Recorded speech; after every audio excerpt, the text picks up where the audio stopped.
예, 우리 사랑하는 나주시 공직자 여러분, 그리고 오늘따라 정말 많이 우리 시민들과 또 우리 농업조합장님, 또 농민들, 또 시민 여러분들께서 함께 오셨습니다. 반갑습니다. 나주시장 윤병태입니다.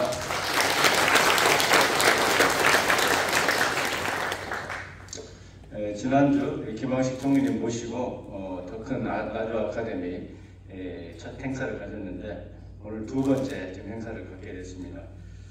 이 자리는 우리 이제 시민들과 함께 우리 나주의 발전을 위해서 기존 공직자 중심에서 벗어나서 한번 시민들을 포함해서 다양한 교육 기회를 제공해드리고 폭넓은 시각을 갖기 위해서 만든 그런 프로그램입니다.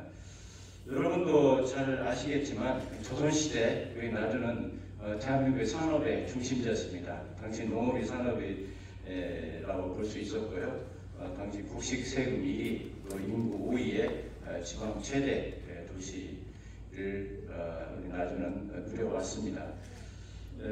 지금도 우리 나주에 많은 새로운 산업들이 발전하고 있지만 나주 지역 경제의 가장 큰 축, 저는 기관산업이라고 이렇게 부릅니다. 기관산업은 농업이라고 생각하고 우리 농업이 또 앞으로 발전해 나가기 위해서는 우리 4차 산업혁명과 연결된 그런 스마트팜 그리고 품질을 높여서 농업 가치를 높이는 그런 노력이 계속 이루어져야 된다고 생각합니다. 이런 의미에서 오늘은 정말 특별한 자리가 되겠습니다.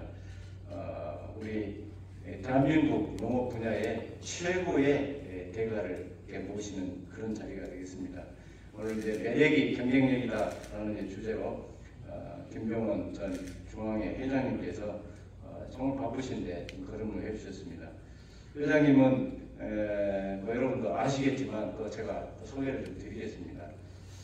저와 같은 남평 출신이시고 남평 박수 치시고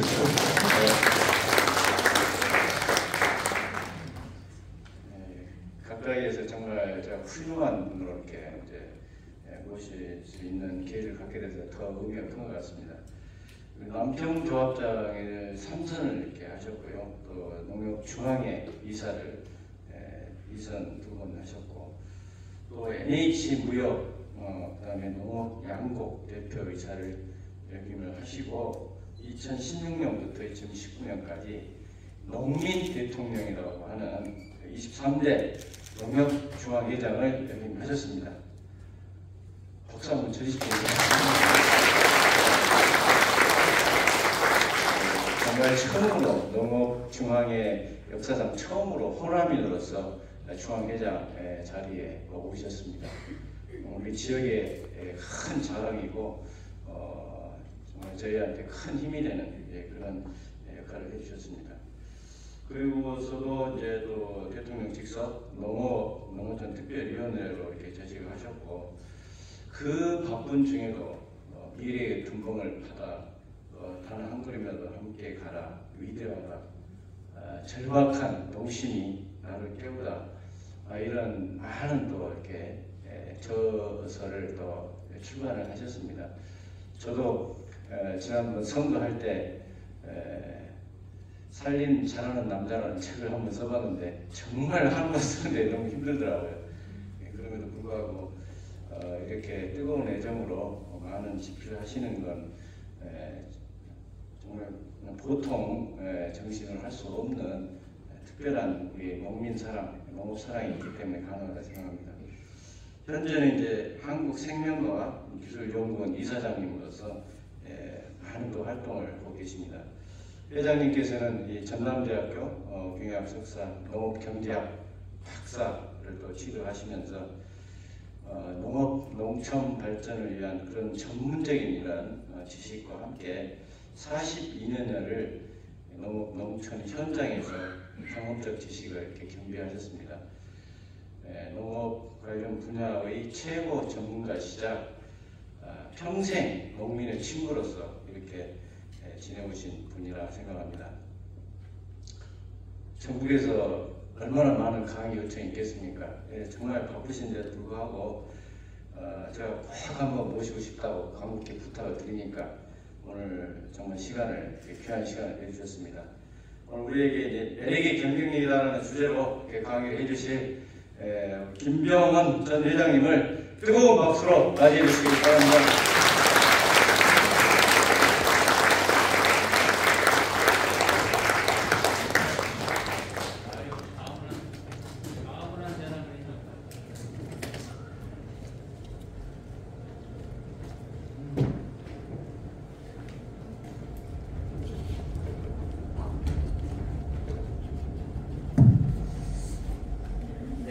방금 우리 윤경태 시장님으로부터 소개를 받은 김병원입니다. 여러분 인사 올리겠습니다. 고맙습니다.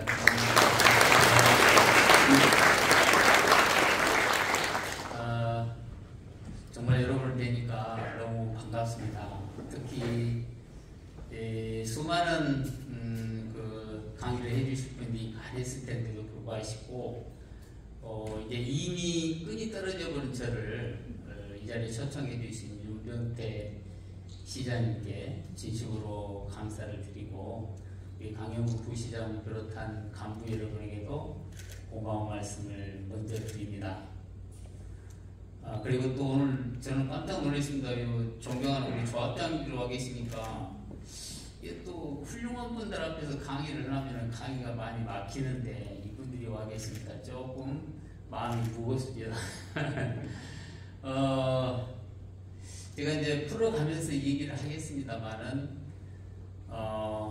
사실은 제가 나주와 고향이면서 서울에서 제가 10년을 살고 있습니다. 여의도 앞에 제 사무실이 있는데 수많은 사람들이 저에게 물어요. 김 회장 당신은 고향이 어디냐라고 묻습니다. 저는 이런 생각을 하죠.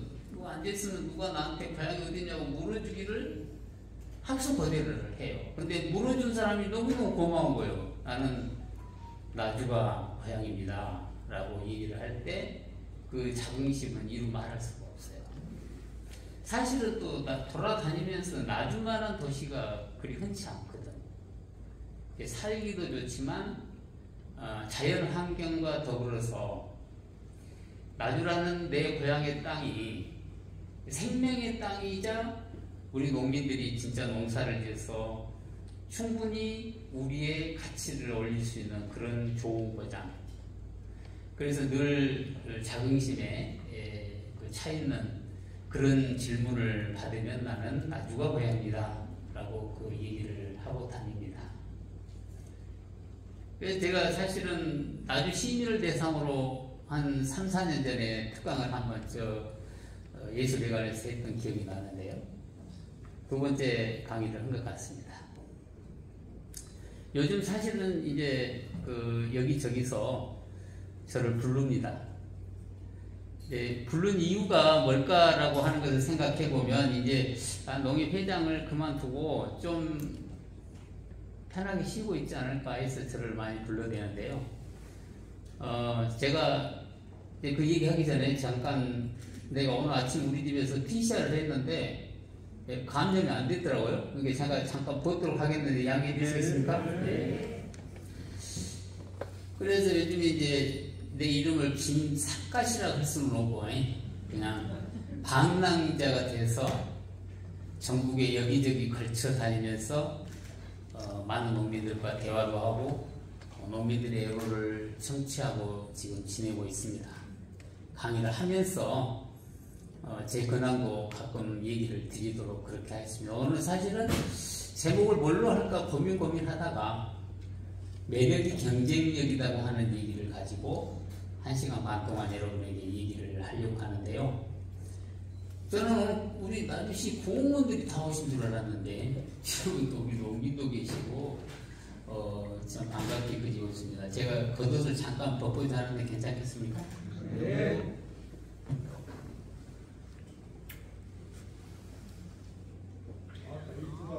예. 그 얘기가 나올 줄 알고 벗은 거예요. 이거 옷자랑을 하려면 벗어야 되잖아요. 제가 이 매력이라고 하는 얘기를 굉장히 좋아하는 사람 중에 하나예요. 이게 이런 정도 얘기를 할 겁니다. 이게 매력이 뭘까? 라는 얘기를 잠깐 하자면요. 매력이라고 하는 매자가 저렇게 생겼어요.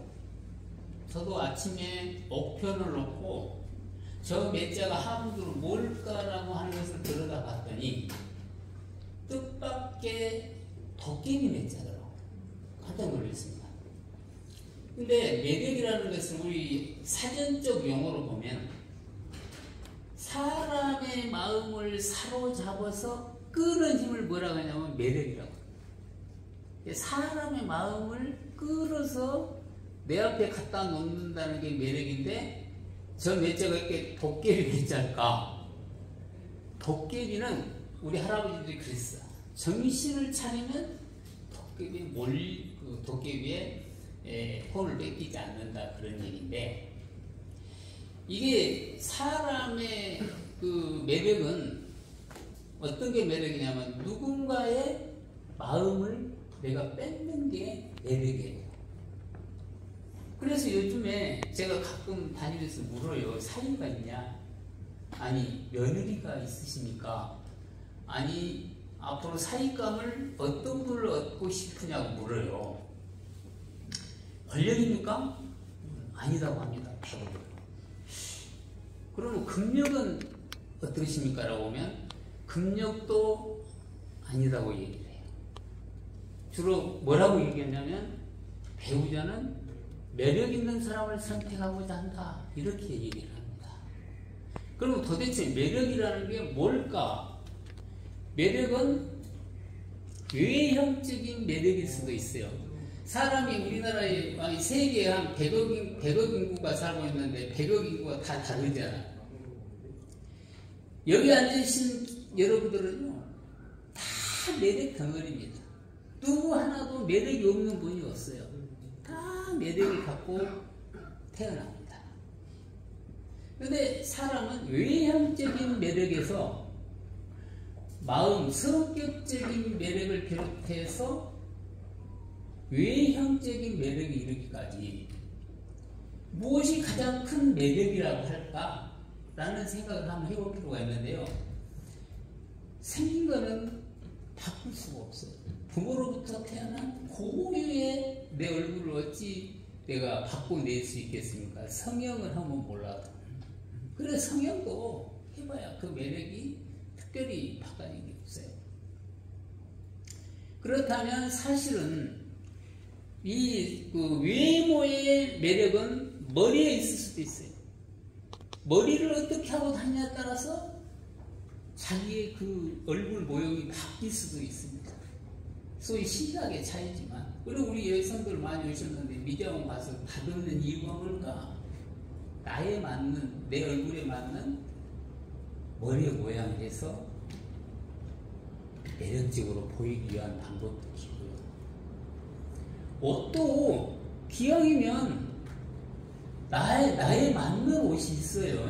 그러니까 맞춰서 입을 수도 있고, 백화점에 가서 수없는 옷들을 골라서 거울에 대고 나에 맞는 옷을 찾아 입는 거예요. 그러면 거기서 내 매력들이 가지고 있는 타고난 매력에서 부가적인 매력에서 또 다른 매력을 만들 수가 있습니다. 근데 더 중요한 매력은 내면적인 매력이라고 얘기를 해야 됩니다. 소위 말하면 사회성.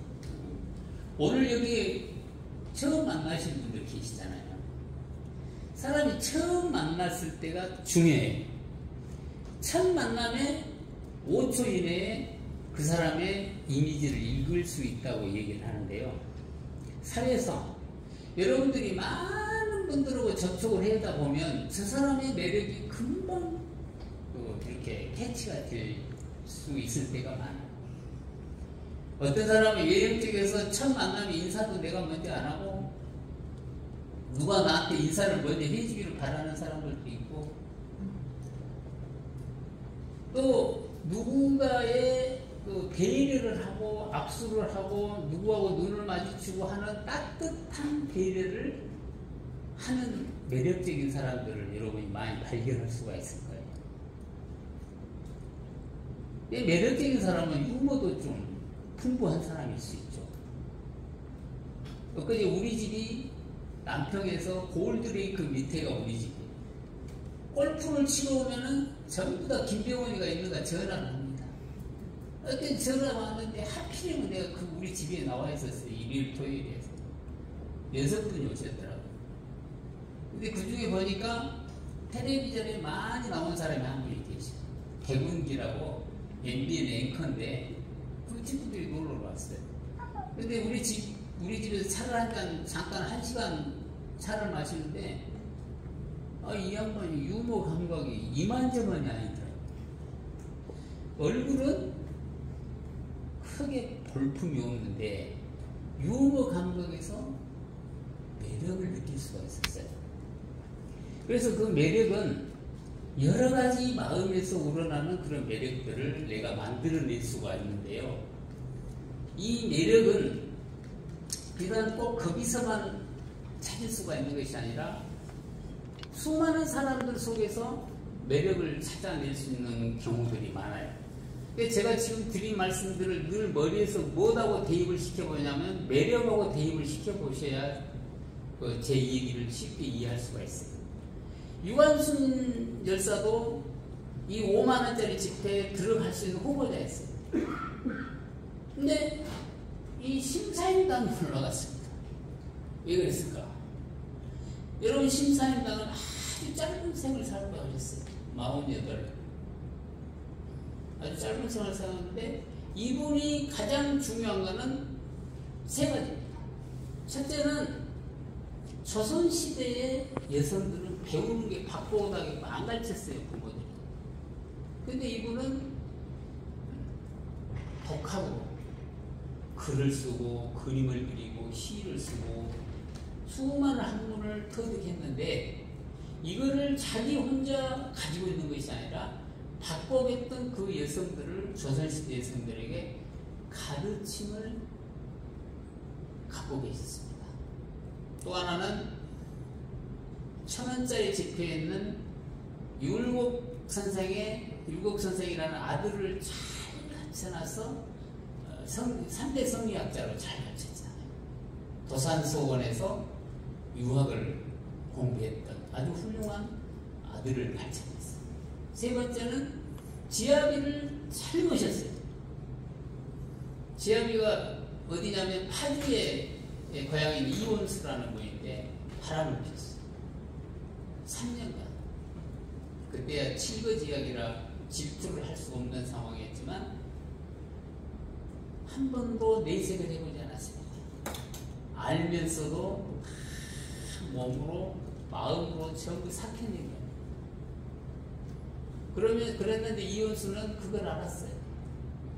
내 아내가 내가 바람핀 것을 알면서도 저렇게 모른 척 해주구나. 근데 결국은 품 안에 들어왔는데 뭐라고 얘기했냐. 내가 죽으면 재혼을 하지 마시오. 이렇게 얘기를 했어. 근데 재혼을 안 했을까? 재혼을 하고 말았습니다.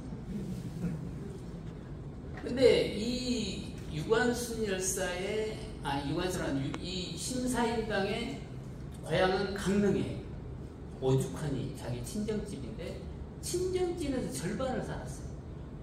거기서 공부를 많이 했었습니다.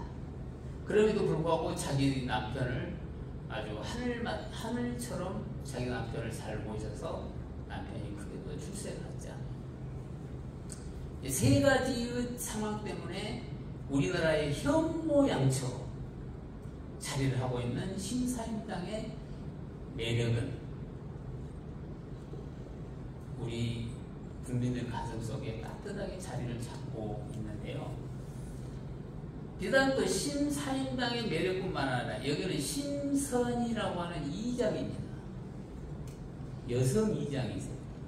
강릉뿐이에요. 여기도. 강릉에 산불이 났어요.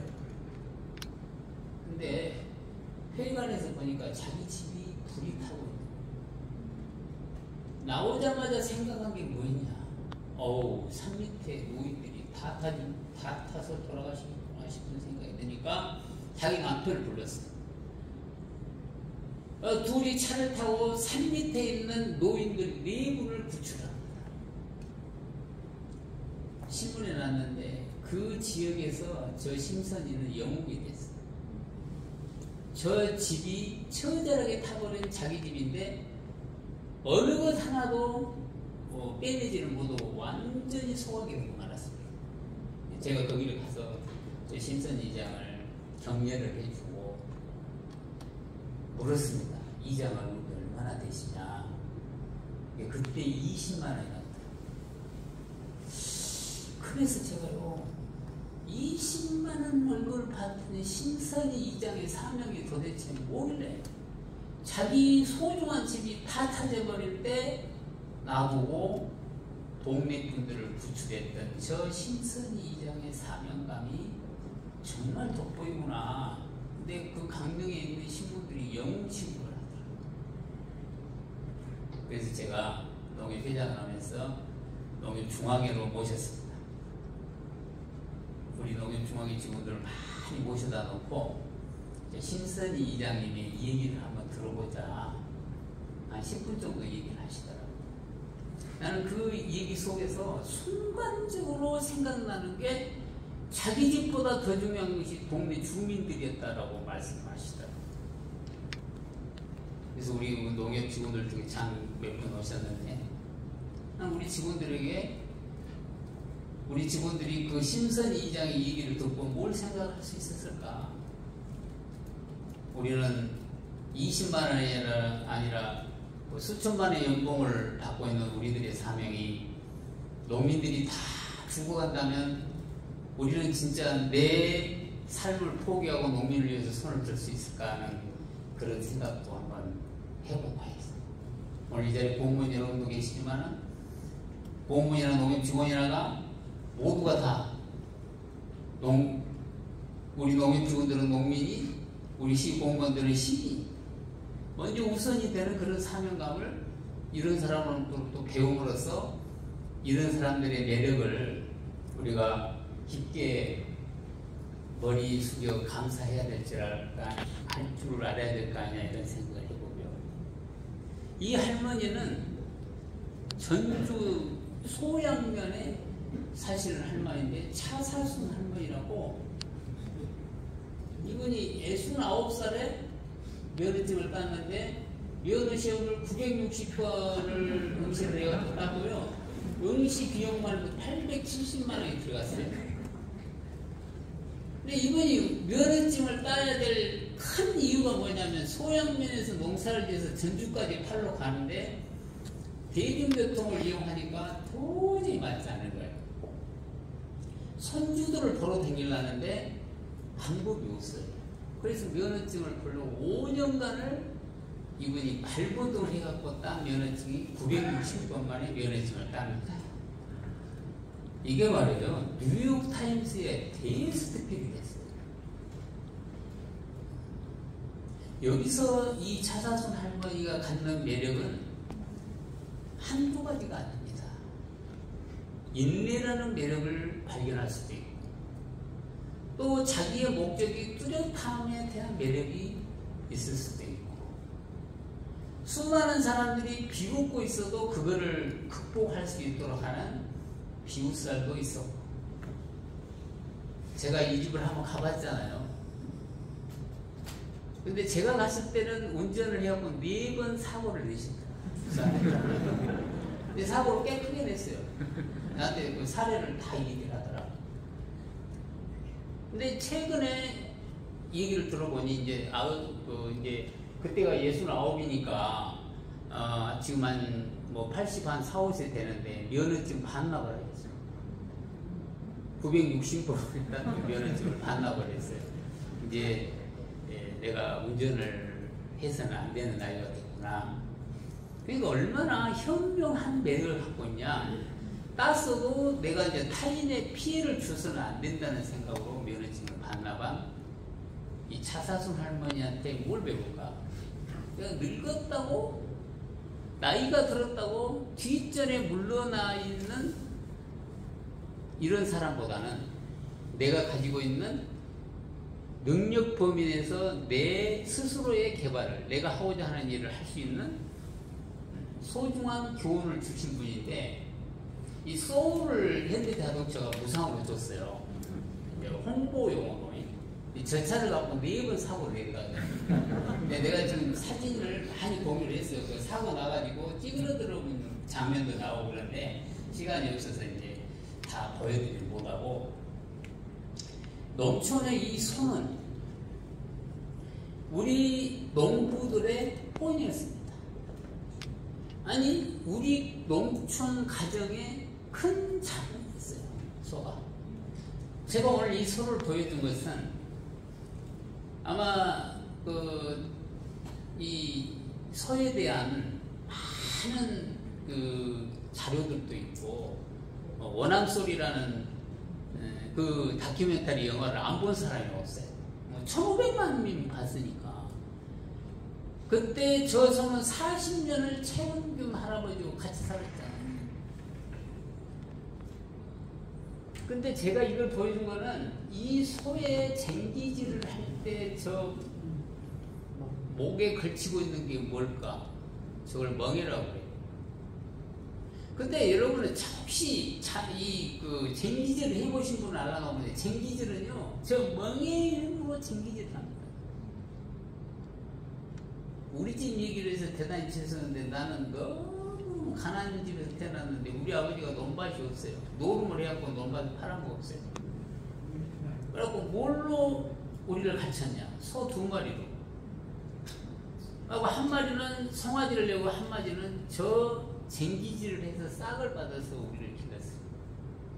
그래서 내가 소죽을 쓸 때 보면은요, 소죽 쓴 부엌에 저 멍에 같은 나무를 한 20-30개씩 비워다가 놓습니다.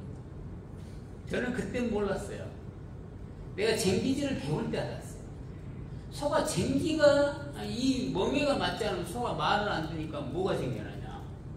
이 콧뚜레, 우리 전라도 말로 콧뚜레고 표준어로 굴레가 태어나. 소가 말을 안 듣면 잡아 당겨야 돼. 잡아 당기면 소가 스트레스를 받아요. 그렇지 않으려면 멍에가 맞아야 돼. 오늘 저는 이 소의 매력 중에 멍에가 우리 인생에서도 어떤 의미를 부여하냐. 여러분의 멍에는 어떤 멍에를 태어났습니까? 공무원 여러분은? 그렇죠. 공무원이라는 멍에를 태어난 거예요. 농부 여러분은?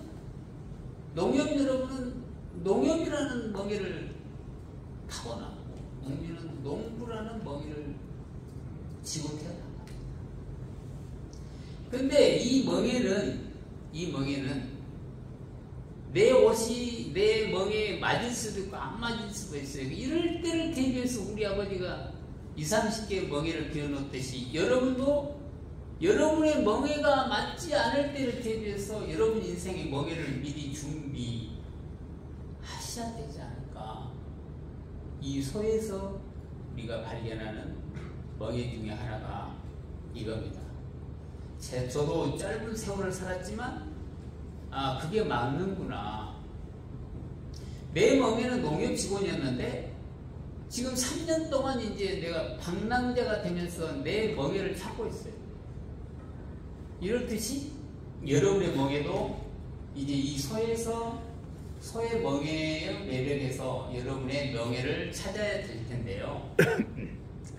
여러분이 그런 매력적인 삶을 살아가시기 위해서는 여러분만이 필요한, 나는 꿈이 필요하다고 봐요. 꿈은 둔봉이라고 얘기를 할 수도 있는데, 내가 둔봉을 파자는 책을 한 권 냈어요. 그 책을 쓸 때 저는 어렸을 때 생각을 한 거예요. 어렸을 때 우리 부모들은요, 천수답일 경우에는 반드시 둔봉을 파서 거기서 물을 파올려서 농사를 지었어요. 근데 말이요, 제가 물을 품고 나서 미꾸라지를 잡고 붕어를 잡고 메기를 잡았던 기억이 생생합니다. 한번 생각해보세요. 물을 받기 위해서 둔봉을 팠는데 부수적으로 얻어지는 것들이 훨씬 더 값어치가 있었어요. 우리는 어떤 일을 할 때 내 꿈을 이루기 위해서는 내 조그마한 둔벙을 파야 돼. 둔벙을 파지 않으면 그 어떤 것도 얻을 수가 없습니다. 그래서 제가 꿈의 얘기를 하는 거예요. 오늘 이 자리에 계신 여러분의 꿈이 없는 분이 한 분이 안 계세요.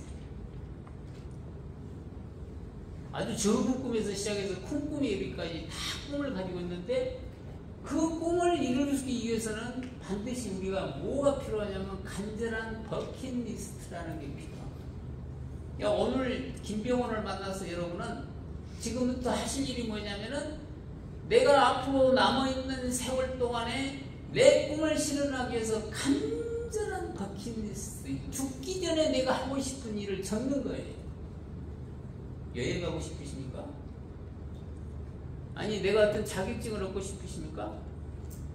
아니 내가 승진을 하고 싶으십니까? 그렇다면 적는 거예요. 그래서 적어놓고 내 간절한 버킷리스트가 이것임을 우리는 어찌해야 되냐?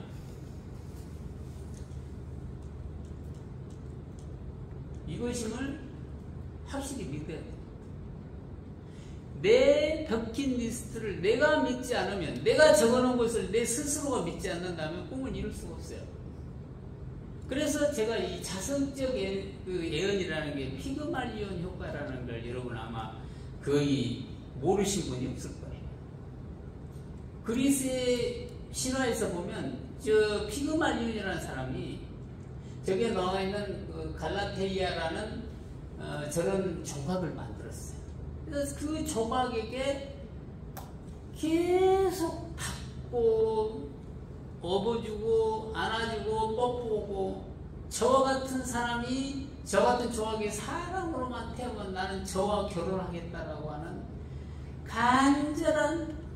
간절함을 신에게 비는 거예요. 20, 30년이 지난 어느 날 저 조각은 사람으로 변합니다. 그래서 피그말리온이라는 사람은 저 조각하고 결혼해서 신화에 보면 아들, 딸을 잘 낳고 살았다는 신화가 있어요. 내가 무엇을 하고자 적었다 하면 저것은 반드시 일어날 수 있다라고 하는 생각을 하는 거예요. 좀 전에 시장님이 김병원 회장이 호남에서 최초 농협회장이 되었다고 하는데 나는 회장을 3번 나갔어요. 2번 떨어졌어요. 그럼 상상을 한번 해보세요. 전국 선거를 하는데 2번을 떨어지고 3번 나갈 때 김병원은 뭔 생각을 해요? 나는 기어이 농협회장이 되고 말 것이라는 생각을 한 번도 포기해본 적이 없어요. 될 것이다 생각했어요. 김병원 나는 농협회장이 반드시 되고야 말 것이라고 하는 생각을 끝없이 가슴에 새겼습니다. 자기의 믿음인 거죠. 다음은 저 꿈을 이루기 위해서는, 여러분이 가지고 있는 조그마한 꿈에서 큰 꿈까지 이루기 위해서는 어떤 거를 해야 되냐? 그 꿈이 일어났을 때의 상상을 해봐야 돼요. 여기 우리 농협 직원들도 있지만 나는 농협중앙회 이사도 2번 했어요. 회장 하려고 할 때 어떤 생각이냐? 이사니까 회장 방도 갖고 들어가잖아요. 저녁에 자면서 상상하는 거예요. 그래, 회장 방에 책상이 저렇게 생겼는데 내가 언젠가는 저 자리에 가서 앉아봐야겠다. 이런 상상을 했어요. 아니 여러분들이 조그만한 예를 들어서 뭐 여행을 가고 싶다, 내가 뭐 이탈리아를 가고 싶다, 뭐 호주를 가고 싶다 할 때 그 호주를 갔을 때 상상을 한번 해보는 거예요. 아니 여러분이 조그마한 집을 하나 지어봐야겠다, 아니 여러분이 땅을 하나 사봐야겠다, 아니 내가 가수원을 하나 만들어 봐야 되겠다. 상상을 해보는 거죠. 그 상상을 해보는 거는요, 안 해본 사람하고 차이가 어느 정도 나냐, 20%의 효과가 나오는데 농구 선수들이 대부분 보면 이게 거기나 보면 농구 선수들이 그냥 자는 게 아니라 반드시 슛 연습을 하고 잔다. 하고 잔 사람과 안 하고 잔 사람들은 성공률이 20%의 차이가 난다고 하니까 꿈을 실현하기 위해서는 버킷리스트를 작성하고 반드시 그것이 믿고 그걸 상상해보면 여러분의 꿈들은 일어날 수 있고 여러분들은 평생 매력 덩어리로 살아갈 수 있어요. 제가 농협 직원이기 때문에 농협 얘기를 한 5분 동안 할 텐데요. 이 농협 얘기를 할 때 보면 내 사진이 좀 나와요. 내 사진을 찍으려니까 내가 기술이 없어서 못 찍었으니까 김병원을 자랑하려고 농협 얘기를 한 것이 아니라 우리 모두가 농협이 어떤 위치에 있는가 한번 생각을 해볼 필요가 있고 우리 공무원 여러분들도 제 얘기 속에 공무원과 농협을 한번 대입해서 생각을 해보시면 도움이 좀 되시지 않겠냐 싶어요. 우리 농협은요 1961년 8월 15일 날 태어났는데 가장 쉽게 말하면 박정희 대통령이 농협을 만들었다고 해도 과언이 아닙니다. 그때 금융조합이라는 게 있었는데 그 금융조합이 농업은행의 후신이에요. 농업은행은 정부 거였습니다. 거기에 중앙이라는 게 있었는데 이 둘이가 농민한테는 아무 생각도 없이 둘이가 싸웠어요. 그러니까 대통령이 보기에 아주 좀 안 부족해 보여가지고 농업은행이라는 정부의 은행을 농협을 줘버렸어요. 그래서 8월 15일 날 60일 8월 15일 날 태어나가지고 농협법에 보면 농협회장은 대통령이 임명한다 이렇게 딱 된 거예요. 정부가 농업은행을 주다 보니까 대통령이 농협회장을 임명한 거예요. 첫째 임기순 준장이 농협회장이 됩니다. 쭉 누가 하냐? 전부 장관했던 사람들이 농협회장을 하는 거예요. 그러니까 농협에 있는 사람들이 누구를 쳐다보냐면 대통령을 찾아보거나 정부를 쳐다보거나 회장을 쳐다볼 수밖에 없는 세월을 30년을 사는 거예요. 노태우 대통령이 6.29를 선언하면서 그때 우리 조합장님들도 민선 조합장이 탄생을 합니다. 전에는 조합장님들도요 농협 중앙회장이 추천해가지고 그냥 임명하는 시절이 거의 30년이었어요. 그 뒤로 이제 어떤 문제가 생기냐? 농협이 제자리를 못 찾으니까 농민들이 난리가 난 거예요. 농협 너희들이 도대체 뭘 하는 사람들이냐? 농민은 안중에도 없고 당신들 배만 불리냐? 하고 농민들이 난리가 난 거예요. 그래 농협이라는 게 도대체가 뭘까라고 하는 생각을 제가 해보면서 저 얘기를 농협회장할 때 엄청나게 썼어요. 정체성이라는 걸. 어떤 사물이 본질적으로 변하지 않는 것을 우리가 정체성이라고 하는데 농협의 정체성은 죽어도 농민인 거예요. 나주시의 존재 목적은 죽어도 나주 시민이죠. 비슷하다고 생각하는데 그래서 제가 이제 존재 목적 농가소득 5천만 원을 기어이 달성하자는 게 제 주장이었어요. 이거 5천만 원을 달성하려고 보니까 우리 윤병태 시장님이 이제 시장님이 되셨는데 지금 윤병태 시장님이 해야 될 게 뭐냐면은 나주시에 잘못된 관행이 있다면 지금 고쳐야 돼요. 지금 저는 회장이 막 돼서 고치기 시작한 게 저 잘못된 관행들 때문에 농민들에게 돌아가야 될 것이 다 돌아오지 못하고 있다고 생각해서 과감하게 잘못된 관행들을 조금 안 좋게 말하면 칼질을 다 했습니다. 한 가지만 사례를 말하자면 남해화학이 농협 것인데 여수에 공장이 있고 본사가 서울에 있어요. 서울의 직원들이 200명이 넥타이를 차고 근무를 합니다. 여수가 공장이 있으면 여수가서 있어야 되는데 왜 서울에 넥타이를 차고 있느냐? 내려가라. 내가 여수의 공장들 싹 수리해서 내보낸 것이 비료 가격을 내릴 수 있는 아주 중요한 요소로 작용했습니다. 사장이 거기 있으니까 500명의 근로자들이 얼마나 상위가 올라가겠어요. 그 뒤로 농가 소득이 얼마까지 올라가냐면 4,776만 원까지 올라가는 겁니다. 우리 직원들이 사진을 찍을 때 어떻게 찍냐면 농가 소득 5천만 원 이렇게 사진을 찍습니다. 건배 제의를 하면은 우리 조합장님들에게 농협 발전을 위하여 이렇게 하지 말으라. 농가소득 5천만 원 이렇게 합시다. 농업 발전은 우리가 하지 않아도 자동적으로 발전이 되니까 의식부터 바꾸기 시작해서 일단 저렇게 가격이 올라갔어요. 그런데요, 이런 농업의 변화가 일어나면서 사회적 변화가 뭐가 일어나냐면요, 지금 우리 직원들 막 계시는데 우리 농업은행의 고객이 3,500만 명, 3,500만 명 중에서 농협을 이용하는 브랜드 선호제 농협을 이용하는 우리 국민들이 거의 30%가 농협을 이용합니다. 농협이 제자리를 찾아가면서 국민들은 아, 농협은 농가소득 5천만 원을 위해서 존재하구나, 이런 것들을 깨뜨려 보기 시작하신 거예요. 우리 나주시도 지금 여기 뭐 살기좋은 나주 행복 앞서가는 어떤 나주가 되기 위한 노력들이 하나둘씩 생기잖아요. 생기면요, 나주시청에 대한 시민들의 반응은 뜨겁게 변한다. 이게 어떻게 보면 지금 우리 사회가 그렇게 변화를 해가야 돼요. 농협이 가고요. 아니, 이제 공무원들 다 나가셨는데 여기 다 계시긴 하고만 공무원이 가질 수 없잖아요.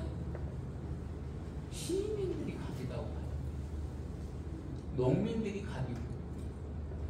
그런데 우리가 방향을 바꿔놓고 보니까 저렇게 농협의 브랜드 가치가 커진 거예요.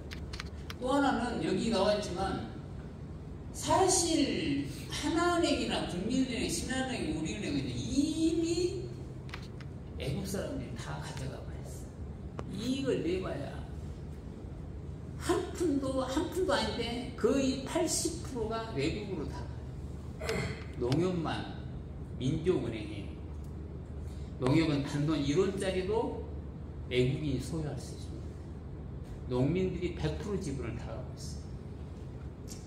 그래서 내가 회장을 할 때 여론조사를 해보니까 농협이 그동안에 수많은 사람들이 농민들 빗바라먹고 등 타먹고 이러던 농민들도 이제 농협을 바라보는 시각이 지금 많이 좋아졌습니다. 이건 자랑이 아니고요. 이건 자랑이 절대 아닌데, 김병헌을 아는 사람들이, 나주 사람들은 알 거예요, 아마. 나주, 촌 사람이 농협 중앙회장 한다는 게 좀 알 텐데, 전국에 있는 분들이 그리 많이 알고 있는지 아는데, 한 달에 한 번씩 뭘 하냐면은, CEO에 대한 평판을 합니다, 평판. 근데 김병헌이 그때 몇 등을 했을까? 5등을 했어요. 2019년도. 몇 월달이더라? 8월달에. 그건 뭘 의미하냐면 어떤 조직이든지 제대로 가고 있으면 국민이 알아요. 나주 시민들이 지금까지 시장들 잘했지만 윤병태 시장에 와가지고 새로운 변화를 이끌어가면 이건 반드시 시민들의 반응이 뜨겁게 변화를 합니다. 어떻게 가야 될까? 정체성이 문제다는 얘기. 왜 나주시가 존재하고 왜 농협이 존재하냐 하는 그 존재의 가치가 분명해야 그 조직의 리더들을 따라주게 되어 있어요. 이거는 제 자랑거리가 시작해서 내가 그냥 넘어가고요. 농협의 우리 직원들이 이제 이런 얘기를 내가 물었어요. 그랬더니 농협의 근무가 자랑스럽냐? 자랑스럽다고. 자기 직장에 대한 만족도가 그리 높지 않거든요.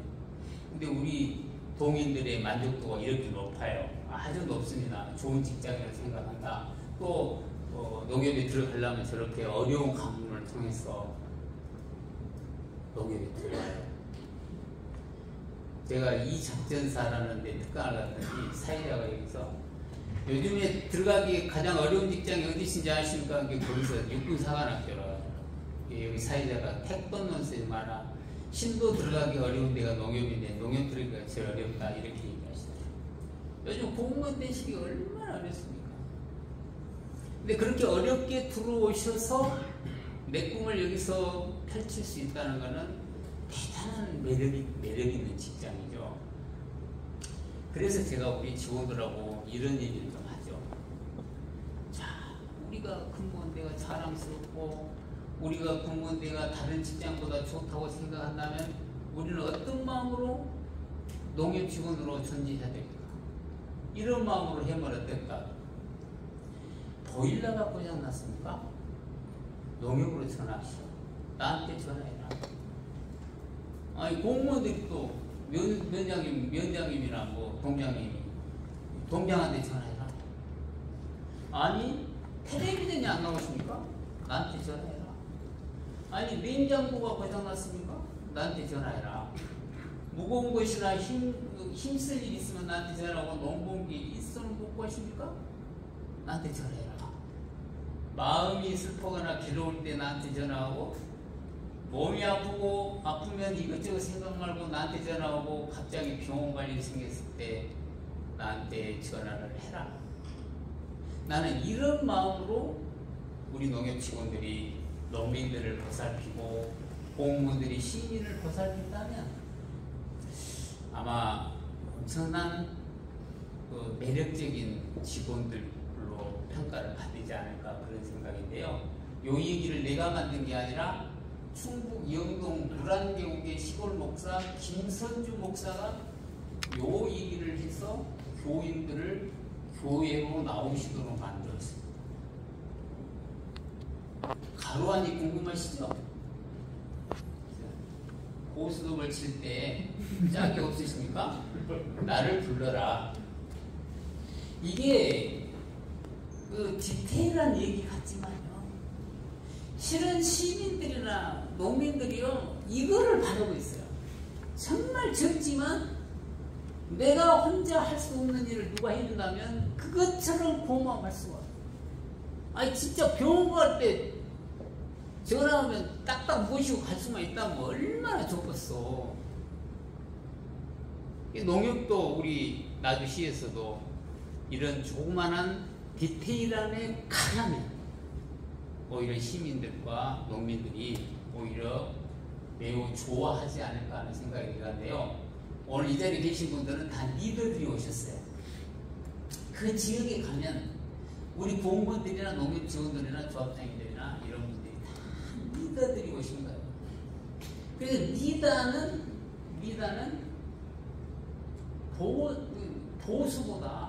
보스보다 리더십을 잘 갖고 있는 분이 훨씬 더 훌륭한데요.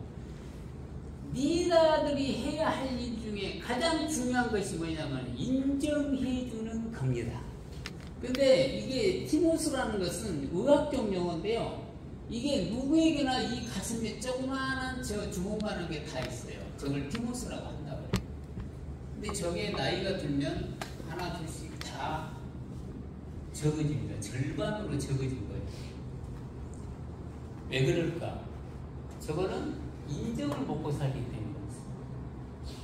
근데 인정을 받고 싶기는 한데 내가 누구를 인정해 주기는 매우 짜요. 매우 누구를 인정하지 않으려고 하는 거예요.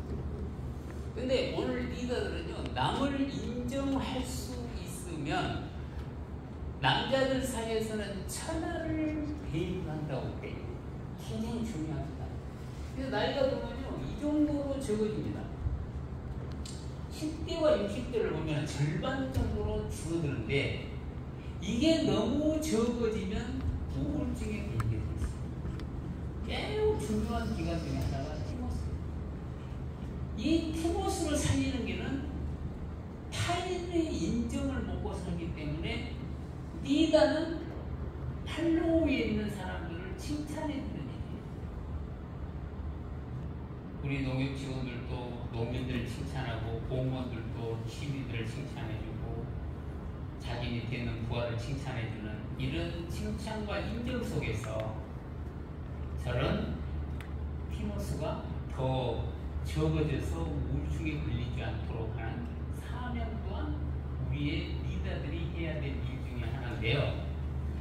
리더는 정말 소중한 게 뭐냐면은 내가 많은 얘기를 하는 것이 아니라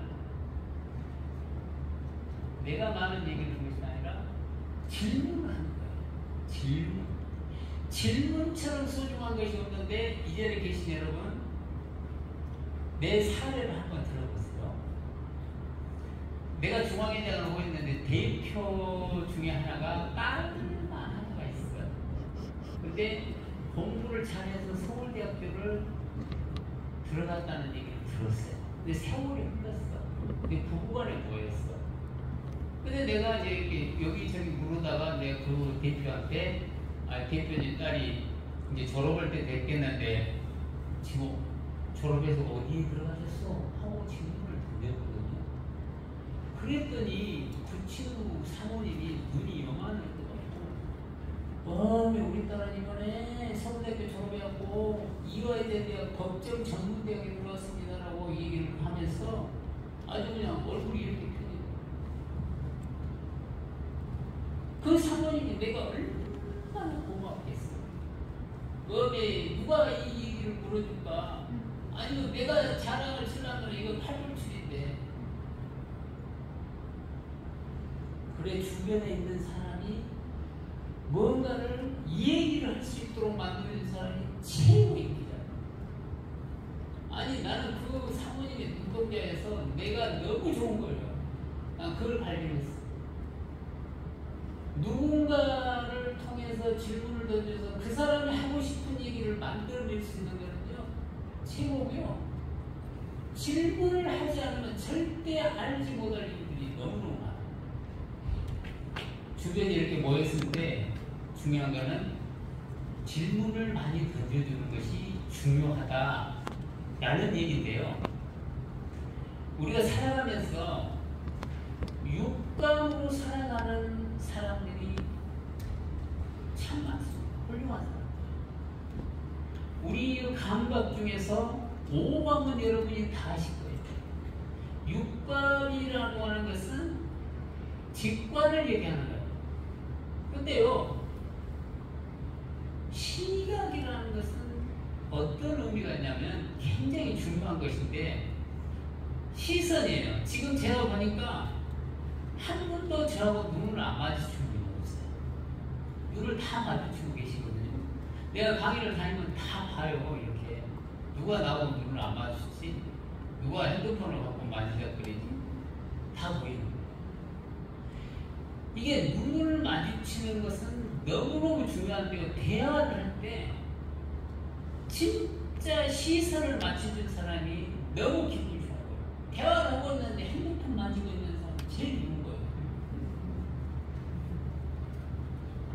대화를 할 때는요, 상대방의 눈이 뚜렷하게 보고 그 사람이 뭔 얘기를 하는 건지를 보는 사람이 정말 매력적이다. 그 다음에는 청각인데 듣는 거예요. 우리는 말은 내가 많이 하면서 남의 말을 잘 안 들으려고 그래. 남의 말을 잘 듣는 사람은요, 최고의 경청의 기술을 갖고 있는 사람인데, 내가 이제 시간이 없어서 하나만 사례를 들어보겠잖아요. 내가 많이 사례를 들어요. 포항의 포항시장이 이강덕인데, 내가 영일만에서 저녁을 보는데 한 20명이 먹어요. 근데 어떤 사람이 손을 들고, 시장님, 우리 포항은 너무 포철이 있어갖고 포철이면 생각이 안 납니다. 아니, 우리 영일만에서 밥 먹고 있는데 영일만 친구 노래를 부르는 가수가 누구? 최대포 노래기가 하나 세우시오 그러더라고요. 이게 내가 여기서 그대로는 다 못한데 뛰어가고 그 사람을 아는 데서 그 좋은 아이디어를 내놓냐, 내가 꼭 세우겠다 이러더라고. 그리고 한쪽에서 시장이 기양에 세우려면 우리나라에서 제일 높은 비를 세우시오. 내일 내가 포항시장, 포항제철 사장을 만나는데 그 친구한테 내가 차를 얻어다가 꼭 그렇게 하겠어. 한 놈이 옆에 있다가, 아니 그것이 중요한 건 체력관한테 전화해갖고 그때 최초의 악보를 막 확보하시고 이러니까 가서 막 얼굴 만지고 난리면서, 어이 이거다, 내일 내가 시간 있어, 백호한테 전화 좀 해봐, 내일 점심 약속해. 아까 다 난리가. 근데 이 얘기를 내가 다른 데한 200군데 했어. 근데 150번째라 했는데 어떤 사람이 아니 회장님 최고의 노래비가 있는데 뭔 소리가 나한테 그러더라고. 이거 깜짝 놀라고 나도 내가 검색을 해봤더니 최고의 노래비가 있더라. 그럼 이 감독이는 그 최고의 노래비가 있는지를 몰랐을까? 있었어. 그렇게 말한 사람의 경청을 부지런히 했어요. 최선을 다해서 호응을 해줍니다. 근데 최초 발언한 사람은 어이 그거 체력권 노래 지인이 만들어놨어. 이대로 판이 바뀌었잖아. 이게 경청의 기술이거든요. 듣기를 잘하면 그 사람은 친구가 돼요. 저 혼자 패를 다잡으면 그 사람 놀고 싶지 않아요. 놀고 싶지 않아요. 그래서 늘 여러분은 리더로서 질문도 해보고 남이 하는 얘기를 잘 들어서 듣고 나서 또 질문하는 거예요. 그렇다는 얘기인가? 그러면 친해지고 싶은 거예요. 스킨십인데 요즘 정치인들이 앞서로 어떻게 했는지 아세요? 반갑니? 반가워. 그래 오랜만이야. 눈도 안 마주치고 앞서고 가버리고. 이런 거는요 아너니만 못하고 욕만 죽어라거든. 어쩔 때 그냥 사람이 많을 때 막 빨리 앞서고 가려고 아너니만 못해. 스킨십은 진짜 따뜻하게 진짜 잘해. 오랜만이네. 고맙네. 딱 한 번씩 잊을 수가 없죠. 이런 스킨십을 여러분은 늘 마음에 간직하고 계시죠. 누구를 만나도 그렇게 해야 돼요. 내 친구 하나가 저는 소금백화점 있잖아요. 거기 영업부장을 했는데 이거 친구 만나서 가면 그만이지. 엘리베이터까지 따라 나오고 여기 병원 근데 우리가 그 친구하고 같이 밥을 모임을 하잖아요. 친구들이 그 애가 안 나타나면 왜 그 애가 안 온다? 다 기다립니다. 뭐들러 친구지만 엄청나게 겸손해갖고 인사받으려고.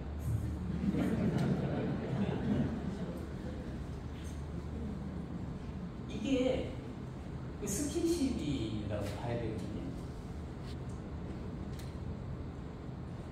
후각인데 정보를 가보셔야 돼요. 정보. 어디 모임 가잖아요. 모임 가기 전에 그 모임의 성격을 정확하게 알고 누구가 온다 이름까지 딱 외우고 그 모임에 가야 거기 가서 내가 할 일을 할 수 있어요. 아무런 정보도 없이 뺑탕없이 가서 가서 뭐 특별한 얘기도 모르고 하고 이래서는 안 되는 거예요. 정보 수집이 중요한데 다음이 중요해요. 직관이라는 것은 누구에게나 다 있습니다. 다 있어. 경험이 많을수록 저 직관이 있는 거예요. 이거는 내가 오하고 말했지만 저거는 아무 말을 하지 않아도 저 사람이 저런 공경이 있구나라는 것을 알 수 있는 거. 특히 우리 마누라 같은 경우는 내가 살짝 다른 여자를 만나거나 하는 것은 눈동이하고 말하고 그게 직관이에요. 특히 여성들은요 그걸 알아요. 여기 여성들이 많이 오시는데 내가 여기에 눈이 많이 필요해. 그게 섣불리 남자들이 행동하지 마라. 혹시 그런 일이 일어나 그러거나 끝까지 오리가를 얘기를 해. 나는 안 된다. 나는 아니다. 왜 그렇게 바로 그냥 나를 때려 잡으라 그냥 하고 끝까지 아니다 해야 돼. 그건 여성들이 그러길 바라기 때문에 이런 직관들을 아주 초자연적으로 우리가 누구도 그런 생각을 하고 있기 때문에 섣불리 사람을 판단해서는 안 되는 거예요. 근데 이제 요 일본 사람들을 내가 예를 들어서 대단히 미안한데, 근데 일본의 3대 영웅은 오다 노부가라는 사람하고 도요토미 히데요시하고 도쿠가 이에스라는 사람이 있어요. 일본의 3대 영웅인데 참고적으로 여러분이 미라자들이기 때문에 이분들 세 사람의 성격을 한번 알고 갈 필요가 있습니다. 제일 먼저 오다 노부가는 주병세가 묻지 않으면 주병. 도요토미 히데요시는 울도록 만드는 사람이고, 도쿠가 이에스는 울 때까지 기다려주는 사람이었어요. 어떻게 말하면 삼국지에서 선군과 유비와 조조의 성격하고 비슷한 사람들입니다. 근데 일본에서 최근에 여론조사를 했어요. 지금 이 세 사람 중에 우리 일본에 수상을 한다면 누가 수상을 하면 좋을까? 누구였을까? 뭐가 너무 나와있어. 때려 죽여야지. 빨리 다른 새를 가져야지. 뭔가 만들고 기다리고 할 수가 있느냐, 아니지.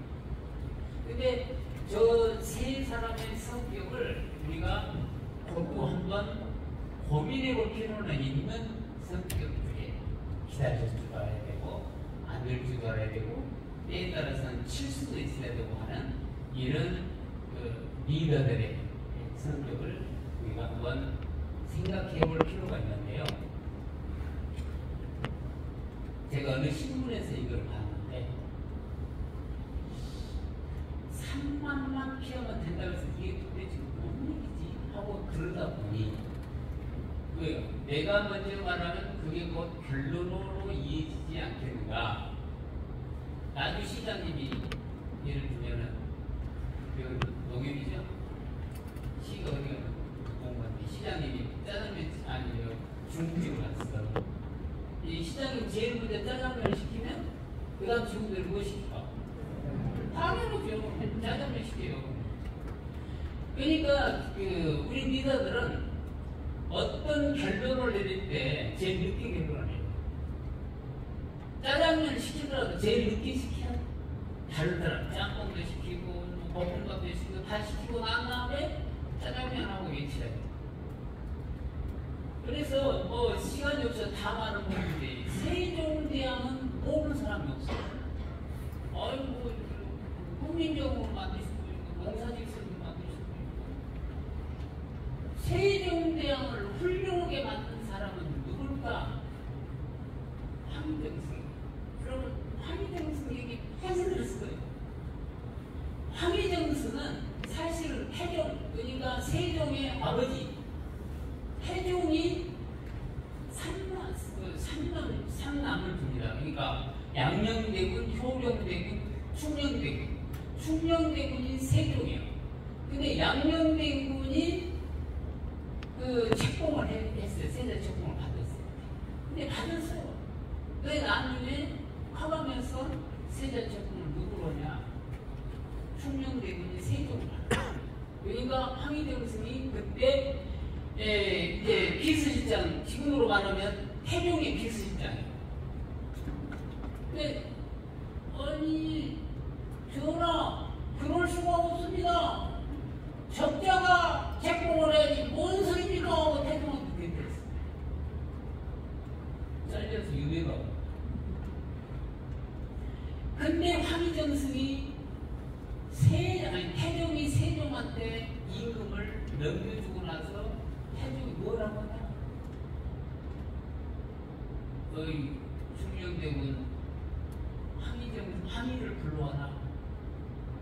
세종이 좋아했겠어요. 자기 형보다 왕책봉 받으라고 적극 자기가 책봉된 걸 반대했는데 세종이 좋아할 리가 없었지만 아버지의 명이니까 받아들였어요. 그래서 황희정승이 세종과 함께 정승, 영의정, 자의정, 의정을 23년을 하고 24년. 마지막 90살까지 사셨는데 90살이 다 돼가지고 나 이제 진짜 정승을 못 얻어서 나 좀 봐주시라고 울고 난리가 나니까 세종이 뭐라 했냐? 아니 그렇게 힘들면 내가 내 마차를 보내주겠소? 아닙니다. 그것도 안 됩니다. 그러는 당신 집에서 정사를 받아. 그래서 세종 가시기 3년 전까지 정승을 했습니다. 제가 이 얘기를 드리는 거는요, 세종대왕이 훌륭합니다. 훌륭한 사람 밑에는 반드시 누가 있냐? 밑에 보좌하는 사람이 있는 거예요. 오늘 여기에 우리 시공무원들이 오셨다면, 공무원 여러분, 우리 김병기 시장이 시정을 잘 이끌 수 있도록 저런 황희정승처럼 청백리로 자리 잡으면서 시장에게 할 얘기를 할 수 있는 이런 보좌관들이 될 수 있도록 한다면 얼마나 좋을까. 그래, 세종대왕의 매력도 좋지만 황희정승의 매력은 얼마나 좋은 매력을 갖고 있었기에 24년간을 국무총리를 했겠네. 이병철 씨를 모르시는 거잖아. 이근희 씨하고 이재용 대장의 할아버지죠. 이분의 의록에 보면 다른 건 다 나가고 이런 얘기가 나와요. 자기 직원들 앞에서 내가 말을 배우는데 2년이 걸렸다. 그런데 내가 말을 적게 하는 것을 배우려고 60년이 흘렀어요. 그래서 내가 말을 적게 하는 것을 배웠다라고 얘기합니다. 이런 어른들의 얘기를 들어봐도 우리 리더자들이 해야 할 일이 뭘까 하면 항상 낮아 좀 있어야 돼. 낮아 있어야 돼. 낮아 있으면 성경 말씀에서도 높아진다고 했어요. 높으려고 하면 사람들이 견제를. 내가 회장 3번 만에 출마했는데 언론에서 뭐라고 나오냐면 김병훈이가 3등이라고 나와. 여론에서. 그래서 나는 내가 됐구나. 나는 직감했어요. 왜냐면 1, 2등이 기절하고 싸우거든. 나는 건들지를 않아요. 나는 안 건드니까 나 혼자 야구냐고 되면서 내가 선거운동 해갖고 제가 당선됐잖아. 그래서 내가 경고망동을 했으면 저는 떨릴 수가 없죠. 그와 같이로 최태원이라는 이 사람은 아주 최정현 씨의 아들이잖아요. 지금 SK 그룹이 대단한 그룹을 상영했습니다. 근데 이분의 의록에도 이런 얘기가 나와. 3가지만. 그러니까 이런 거예요. 마라. 무엇을 하지 마라. 3가지를 얘기하는데 나오고 마음에 안 든다고 남을 헐뜯지 마라. 근데 대부분 나오고 마음에 안 들면 뒷담 말을 해. 아이고 저 새끼 꼴보기 새끼 나 진짜 모임 안 가보겠다. 뭐 이렇게 뒷담 말을 하는데 나오고 아무리 마음에 안 맞아도 그 사람을 헐뜯지 마라. 이런 얘기를 했고요. 또 하나는 가면을 쓰지 마라. 우리는 가면 쓰고 다닌 사람이 많아가지고 이게 좀 사회적으로도 문제되지만 친구들 사이에서 저 친구는 속을 알 수가 없다. 이렇게 얘기하는 경우가 나를 숨기고 또 내 얘기가 아닌 남의 얘기를 빌려다가 얘기를 한다든가 이런 가면을 쓰는 사람들이 많은데 가면을 쓰지 마라. 그 다음에 또 하나는 중요한 거예요. 사람을 함부로 부리지 마라. 지위가 높아지면 직원들을 함부로 부리는 사람들이 있어요. 안타깝죠. 우리 윤병대 시장님이 여기 계셨으면 내가 꼭 한 말씀 하겠는데 제일 높은 양반 있게 나도 제일 높은 양반 직원들 함부로 부리지 마시오. 그래 여기서 보면은 자기 부하직원이 있는 분이 우리 조합장님이 부하직원이 제일 많지만 직원들을 다 인격이 있는 분들이라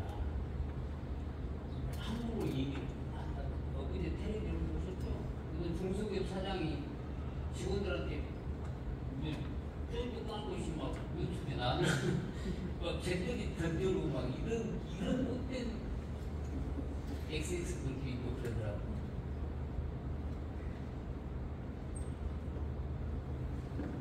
리더는요, 조금 공부를 해야 돼. 내가 공부를 하니까 뭐 대단한 산수 공부하고 화학 공부하고 물리 공부하고 뭐 이런 얘기가 아니고 얼마든지 우리 주변에 배울 곳이 많고 배움이 필요할 때가 있어요. 이게 배우면 낮아지기 때문에 배워야 돼. 배워야 돼. 리더가 많이 알고 있는 것은 굉장히 중요한데 많이 알고 있는 것을 막 저 혼자 써먹으면 안 되고 경우에 따라서 가끔 고급 단어를 쓰는 사람들 있잖아요. 돋보이죠? 매력적이죠. 저는 여러분 뭐 아시나 모르겠지만 나는 정말 우리 아버지가 워낙에 가난해갖고 소 두 마리로 나를 가르칠 때 이렇게 농구로 갔어요. 근데 동창이 한 분이 계십니다. 나하고 아주 친한 동창입니다. 너무너무 우리 김덕현 여기 시청 공무원도 오래 하시고 고등학교 졸업해갖고 야간대학 갔고 야간대학 졸업해서 전남대학에서만 우리가 공부를 하면 12년간을 대학원에서 공부했죠. 석사 공부하고 박사. 남들 토요일 일을 쉴 때 나는 찌르고 전남대 가서 공부하고 무엇이 있었을까? 꿈이 있었어. 무슨 꿈이? 나는 농협 개념을 해야겠다. 버킷리스트를 제대로 적어보겠다. 공부를 해야 배우고 때때로 기쁘지 않냐가 배우지 않고는 등자의 리더가 될 수 없다. 마음의 양식이 최고의 리더의 덕목입니다. 배워야 된다. 두 번째요. 아니 여러분 엊그제 비가 왔어요. 내 친구 하나가 여기 와 계십니다. 윤정근 전에 부의장님. 나하고 엄청 친해. 같은 가게. 내 친구가 내가 이제 토요일날 집에 왔는데 그날 저녁에 비가 오더라고. 전화를 했지. 의장님 요즘 어디서 못 오시나 집에 가 있다고. 내가 자네하고 차 한잔 마시고 싶은데 나올란가? 찾지구나. 이게 중요한 거예요. 내가 만나고 싶은 사람에게 전화를 할 수 있다는 거는요, 비 오는 날, 눈 오는 날, 그잖아요. 누구 만나고 싶은 사람이 있을 때 전화해서 나와준다면 얼마나 그 사람이 좋겠어. 야, 그런 친구가 있고, 그런 친구들을 모아서 그 사람들이 내 생각대로 한 방향으로 갈 수 있도록 하는 게 리더들이 하는 일이에요. 한 방향 정리하는 거예요. 굉장히 중요해요. 그래서 리더는요, 자꾸 아니라고 하는 사람을 설득을 해야 돼요. 우리 시장님이 시장을 할 때 시민들의 생각이 수천만 가지. 근데 그 수천만 가지의 민원들을 어떻게 대중적인 사람들이 생각하는 방향으로 한 방향으로 SRF가 저렇게 들들 끌었던 저것을 우리 시장님이 이제 한번 시행해보자. 나는 그 한 방향으로 끌고 갈 수 있도록 하는 지혜를 뽑아요. 이게 리더자들이 하는 일이에요. 우리가 기회를 쳐봐도 아주 감성은 여러 의견이 나오잖아요. 그 기회장이 어째야 되냐. 그 의견을 하나로 딱 집중을 해서 그 기업들이 한 방향으로 갈 수 있도록 결론을 내려주는 이런 어느 부서가 필요한 거예요. 다음에는 내가 계장이 되고 어느 조직의 회장이 되면 완장을 찼어. 완장을 채워주면 대한민국 사람들은 그때부터 뭘 하기 시작하냐. 이제 불필요한 힘이 생깁니다. 골프도 힘이 들어가면 골프가 안 돼. 아니 모든 운동이 그래요. 근데 완장을 차면 힘이 들어가. 그래가지고 말도 그때부터 달라져. 그냥 반말을 해본다든가 모시고 막 반말을 하더라고요. 반말을 하고 사람을 좀 업신여기고 이런 사례들이 많아요. 근데 리더는 완장을 차도 절대로 노여워하거나 서운하지 않아야 돼. 아니 나도 회장이라는 완장을 차봤잖아요. 그 완장 무게가 너무 무겁습니다. 무게가 이완장은 아니에요. 근데 나도 완장을 차고 나니까 힘도 들어가고. 그래서 제가 이제 뭘 했느냐면 내가 힘을 빼려고 보니까 의전을 없애버려요. 의전. 아니 회장이 나타나면 그냥 저기 우리 집장이 있어. 지구에 사람들이 그냥 한 20명씩 나와서 나를 기다리고 본부장실에 가면 본부장은 그냥 새카만 옷 입고 막 서고 그래. 근데 그거를 내가 다 없애버렸어. 왜냐하면 그런 것들이 나를 완전 산다를 힘을 들어가게 만들어. 힘을 들어가게 만들어. 그래서 다소 서운해도 그 감내해야 돼. 근데 잘못된 완장을 짠 사람들은 너 두고 보자. 내가 여기 나비 시집을 갔는데 사람 둘이 나와 있어야 너 한번 보자. 이런 완장의 힘이 생겨보면 이거 그렇죠. 여러분 저는 농협 회장을 하면서 현관에 한 번도 출근 안 했어요. 어디로 갔냐? 지하 3층을 통해서 출근했어요. 마지막 퇴임식 때 지하 3층을 통해서 내가 퇴임을 하고 날아가니까 난리가 났어요. 한 번만 현관을 통해서 퇴근하시죠? 아니다. 신문에 대해서 특별했죠. 농협 회장하고 마지막 길이 지하 3층이다. 그것도 그랜저 서브트럭 거 타고 마누라고 내리는 거 타고 그 정들 나는 중앙에 회장실을 떠나왔어요. 대통령감이요. 근데 우리가 완장이라는 게 그런 힘이 생겨나기 때문에 완장 찬 사람들이 굉장히 조심을 해야 된다는 얘기고요. 시간이 얼마 남지 않았는데 우리 리더들은 소망과 현실 사이에 반드시 괴리가 있어요. 아니 내가 원하는 것이 반드시 이루어지지 않잖아요. 이걸 원하는데 이게 부족할 수도 있고 저게 남을 수도 있고. 그렇다면 이런 소망과 현실 속에서 갈등이 존재하는데 이 갈등을 무엇으로 해결할 것인가? 이거 희생밖에 없습니다. 리더는 희생자예요. 그래서요, 요 영상을 다 보면 시간이 없어서 이 델라라는 이분이 아주 남편하고 이제 결혼했는데 남편에게 크리스마스 선물을 해주라는데 $1 87센트가 되고 있으니까 뭘 했을까?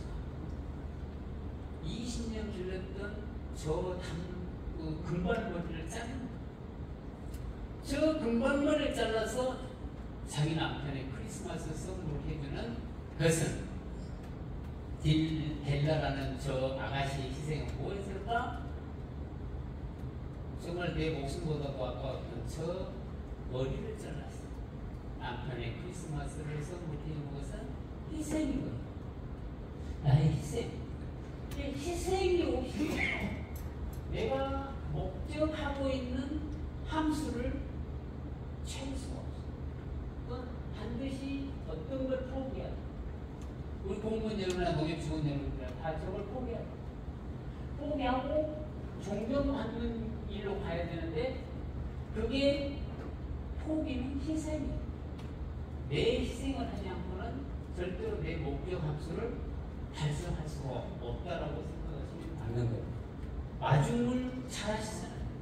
리더가 먼저 저 샘물에 물을 부을 수 있어야 돼. 남이 붓도록 기다릴 것이 아니라 내가 부어서 저 물이 그 수많은 사람들에게 저 목마른 물을 목을 채워줄 수 있어야 된다. 제가 이 민길만한 법칙의 얘기를 많이 합니다. 우리 조합장님들이 강의를 할 때 저걸 써먹었는데 줄다리기를 하고 있잖아요. 혼자 줄다리기 뭐 100% 힘을 쓰다가도 갑자기 서히 해라. 그러면 제 85%의 힘을 안 써요. 상해를 띄울 때도 그래요. 이러면 상해를 띄우면 갑자기 가다가 무거워지거든. 그럼 한 사람이 이렇게 되는 거예요. 이게 이제 그 시신이 무거워진다 뭐 그런 얘기가 뭐냐면 누군가가 이래니까. 그래서요 이게 사회적 태만이죠. 사실은 여기 지금 영상이 하나 나와야 되는데 영상이 지금 안 나오네요. 이 영상이 지금 여기 지금 프로그램에서 안 나오는데 이 줄다리기를 하는 영상이 하나가 있는데 안 나와서 안타깝습니다. 그래서 우리는 공무원 사이도 있고 농협 사이도 있고 농민들 사이에서도 우리 리더들은요 내 있는 힘을 다 써서 그 조직의 목적대로 갈 수 있도록 하는 모든 힘을 다 쓸 수 있도록 그렇게 해야 된다 하는 얘기인데요. 이게 지금 불영계국이라는 것을 아시는 분들이 있으려나 모르겠는데 이건 참고적으로 들어보세요. 이 불영계국이라는 데가 이 경상도 영덕에서 저쪽에 어디로 넘어가는 그 계곡이 불영계곡입니다. 무슨 2015년 8월 14일 음력으로 8월 14일 여러분 머리에서 떠올릴 거예요. 그날이 추석 전날이에요. 제가 추석 전날 이 불영 계곡을 넘었어요. 그래서 이제 불영 계곡을 넘는데 왜 넘느냐? 선거운동 어느 집을 찾아가려고 가는 단이 끊어 있었더라고요. 그래서 집을 찾습니다. 추석날이라 이제 거기 가서 집을 찾았는데 내가 이제 그 조합장 집을 찾아서 문을 탁탁 들었더니 열은이 안 되더라고요. 근데 여기서 수업이요. 내가 서울서 왔는데 조합장님 들어왔다. 그러니 조합장이 저기 있다가 열은이 안 됐다. 뒤에서 나를 보더니 무슨 상황이냐면 이 밤중에 저 사람이 왜 그리 왔는가 하고 눈이 동그래져서 와서 나서 어찌 그러냐고 그러는데요. 수상아 사실은 밥을 못 먹었는데 밥 한 그릇 해드리고 들어갑니다. 그랬더니 그 양반 자기 부인을 부르더니 아이 여기 서울서에 가 수상아 밥도 못 먹었다며 밥 하나 찾으라더라고. 그러더니 아주머니가 쟁반 조그마한 거에다가 떡국 하나에다가 송편 몇 개에다가 사과 몇 조각하고 쟁반에 딱 갖다 마루에다 놔두고 들어가시오. 그래서 나는 어쨌겠어? 배고프니까 그 쪽마루에 앉아갖고 혼자 그런 거 다 먹었어. 혼자 다 먹고 나오려고 하니까 조합장이 그때 나오시다. 차 한잔 하고 차를 마시는데 자기 얘기만 내 얘기를 들어줘야 되는데 지 얘기만 하고 일어서고 그게 불같이 거기서 제가 눈물을 머금고 일어섭니다. 추석날 불영 계곡을 넘어서 하반기역을 가는데 그런 천대는 아니지만 아무튼 그런 대우를 받았어요. 눈물이 났지만 거기서 내가 머무를 수가 없죠. 그날 밤에 세 군데를 더 갑니다. 한 11시에 문을 두드는 거예요. 불이 새벽에. 누구요? 난 서울서 왔어. 어떤 조합장님 만나고. 그래 문을 열더니 거기는 조합장이 나이가 좀 먹었어. 아이고 추운데 거기는 그래서 춥더라고. 그래갖고 나를 들어가서 갔더니 거추를 따갖고 이렇게 칼로 잘라고 계시더라고. 아주머니가요 말을 얼마나 잘하시던지 내 말을 한 자리에 못 하고 아주머니가 그 조합장 자랑하는 것을 거의 한 1시까지 그 자랑을 하고 물러났어요. 제가 왜 이 얘기를 듣냐면 두 번째 떨어질 때까지 모르는데 세 번째 도전할 때는 내가 만약에 농협회장에 당선이 못 되면 나는 이 세상에 없다고 생각했어요. 근데 재밌는 일이 일어났습니다. 내가 당선이 되죠. 기적같이 김병원이가 압도적으로 당선합니다. 왜 당선됐어요? 저는 간절함이 있었어. 왜? 나는 안 되고 이 세상에 없으니까. 간절함이 있었어. 여기 조합장님 계시지만 이분들이 정말 누렸어. 김병원이가 돼야 된다. 근데 김병원이를 어떻게 생각하냐? 저 새끼가 진짜 회장 따면 따인데 어찌 네가 태어날 때 호남서 태어났냐 전남서 태어나고 회장을 못하냐고 이렇게 결국에 이게 그래서 내가 어떻게 간절하게 생기더니 경상북도 사람들이 압도적으로 김병원이 됐어. 그래서 내가 당선이 됐어요. 제 사례를 한번 들어보시고 여러분들이 하고자 하는 여러분의 꿈을 저한테 한번 대입을 해보세요. 대입을 해보시고 간절한 느낌 리스트를 갖고 계시면 반드시 저렇게 꽃다발을 여러분이 목에 걸 수가 있어야 돼요. 나주시가 나오는데요. 나주시의 우리 공무원들이 또 나주시 우리 농민들이 나주시 우리 농민의 조합장과 조합의 직원들이 우리 나주시를 중심으로 한 저 캐치프레이즈 살기 좋은 행복 나주 앞서가는 어떤 나주 일단 하여튼 행복 나주가 될 수 있도록 하려면 우리 누군가는 미쳐야 돼. 미쳐야 돼. 미치지 않고는 절대로 윤병태 시장이 지금 행복한 나주를 어떤 나주를 만들 방법은 없습니다. 결론이에요.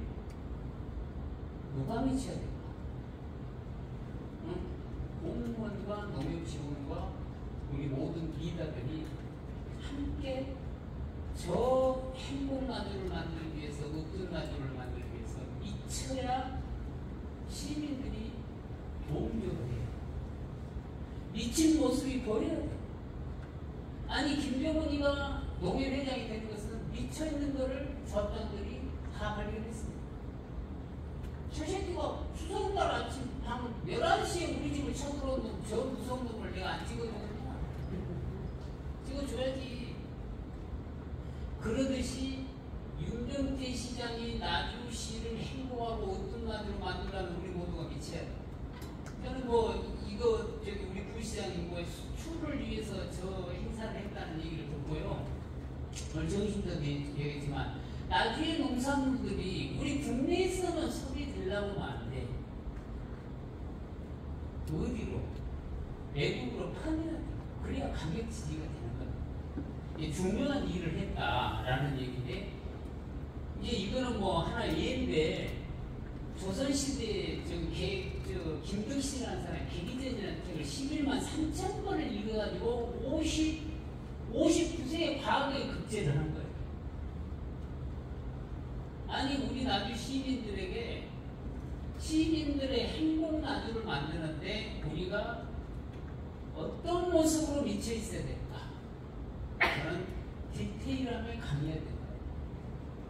적은 부분을 시민들에게 만족을 시켜주면 시민들이 반응이 뜨겁게 오리라고 저는 생각하는데 김연아는 세계 챔피언의 금메달을 딸 때 저 김연아의 발이 저렇게 돼 있었어요. 수염이 목에까지 차올라도 자기 엄마가 아니다. 죽지 않는 살기로 하자 연습을. 세계 2위의 김연아 선수가 되잖아요. 이순신도 명량해전에서 이길 때 이게 지금 영상이 안 되네요. 이길 때 배 13척을 가지고 330척을 물리칠 때 모든 사람들이 거기에 자기 군사들이 이렇게 하시면 우리 모두가 죽습니다. 이렇게 말리고 합니다. 네, 명량해전에서 결국은 여러분 된다고 말하면 우리는 반드시 승리할 수 있다. 없다. 그래서 승리를 하게 됩니다. 저는 가슴 울렁거리는 마음으로 여기로 왔어. 우리 농민주들, 우리 시민, 우리 공무원들이 많이 오시고 그러는데, 우리 농민들도 오시고 그러는데, 우리 남주시가 지금까지 역사적으로 보면 대단한 곳입니다. 근데 이거를 조금 더 속으로 들어가면 남주시는 너무 힘들어 있는 부분도 보여요.